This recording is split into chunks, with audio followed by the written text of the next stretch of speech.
It was a quiet night, the streets empty except for the soft echo of my footsteps. The air was still, heavy, like the world was holding its breath. I had walked this route 100 times before, but tonight, something felt wrong. Then, I heard it. A second set of footsteps. Slow. Deliberate. Mimicking my pace. I stopped. So did they.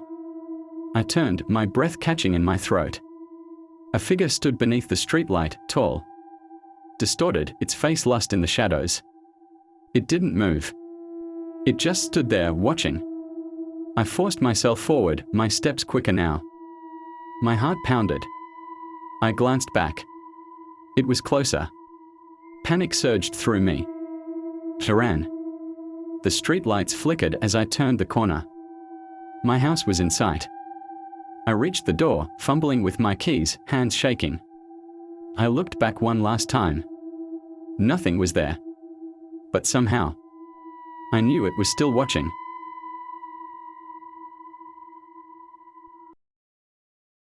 When my grandmother passed away, I inherited her old house. It was a charming place, filled with antiques and memories. But the attic always felt off limits. One day, I decided to clean it out. The air was thick with dust, and the light from the single bulb flickered as I climbed the creaky stairs. In the corner, covered by a faded sheet, was a large painting. I pulled the sheet away, and my breath caught. It was a portrait of a woman. Her eyes piercing and lifelike, as if they were following me. Her expression was haunting, a mix of sadness and anger. The background was dark, with shadows that seemed to shift when I looked away. I left the painting there, but that night, I couldn't sleep. I kept seeing her face in my mind. The next morning, I went back to the attic, but the painting was gone. I searched the entire house, but it was nowhere to be found. Days later, I found it hanging above my bed. The woman's eyes now staring directly at me. I tried to take it down, but the frame wouldn't budge. That night, I woke up to the sound of whispering. The painting was glowing faintly, and the shadows in the background had moved, forming shapes that looked like hands reaching out. I moved out the next day, but I still wonder if the painting is waiting for me. Her eyes watching from the darkness. There's a small, forgotten graveyard on the edge of town that no one visits anymore. The headstones are cracked, and the names have faded with time. One night, on a dare, my friends and I decided to go there. The moon was full, casting an eerie glow over the graves as we walked among them, laughing nervously. That's when I heard a faint whisper, like someone calling my name. I stopped and looked around, but my friends were too far ahead to hear it. The whisper came again, louder this time, and I realized it was coming from one of the graves. I knelt down to read the name on the headstone, and the moment I touched it, the whispering stopped. I stood up to leave, but as I turned, I saw something move out of the corner of my eye. A shadow, tall and thin, was standing behind one of the headstones, watching me. I screamed and ran, my friends following without question. When we got back to the car, we realized one of us was missing. We never found him. The police searched the graveyard, but there was no trace. To this day, I swear I can still hear the whispers when I pass by that place. And I wonder if he's still there, waiting for someone to listen.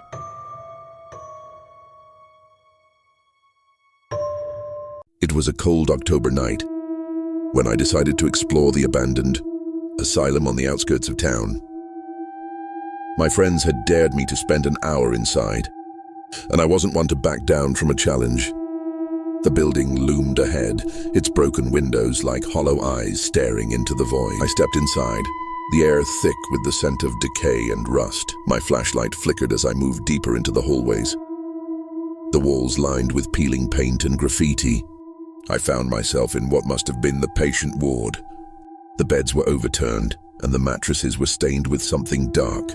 I heard a faint whisper like a voice carried on the wind. I froze, my heart pounding. The whisper grew louder, more urgent, until it felt like it was right behind me. I turned, but there was nothing there. Just an empty hallway stretching into darkness. Then I saw it. A figure standing at the end of the corridor, silhouetted against the moonlight streaming through a cracked window. It was tall, too tall, its limbs unnaturally long and twisted, its head tilted to the side, and I could feel its gaze piercing through me. I tried to run, but my legs wouldn't move. The figure began to glide toward me, its movements jerky and unnatural. I finally broke free from my paralysis and bolted for the exit. As I ran, I could hear its footsteps echoing behind me, faster and closer with every second. I burst through the front doors and didn't stop running until I was blocks away. When I finally looked back, the asylum was silent, its windows dark. But I couldn't shake the feeling that something was still watching me. To this day, I don't know what I saw that night, but I'll never forget the way it moved, the way it felt like it wasn't entirely of this world.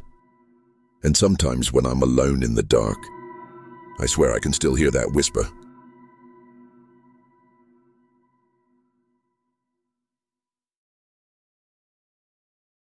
The ancient train station at the edge of town had been deserted for decades.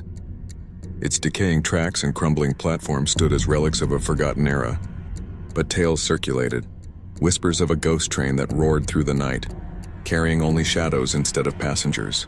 I brushed off these stories, dismissing them as mere superstition. That is, until that fateful night. Past the stroke of midnight, I found myself on the desolate platform, the frigid wind gnawing at my flesh. I had ventured there to film a spooky video for my channel, aiming to capture an eerie ambiance. With my camera rolling, I strolled along the tracks, the beam of my flashlight piercing the thick fog. And then it happened.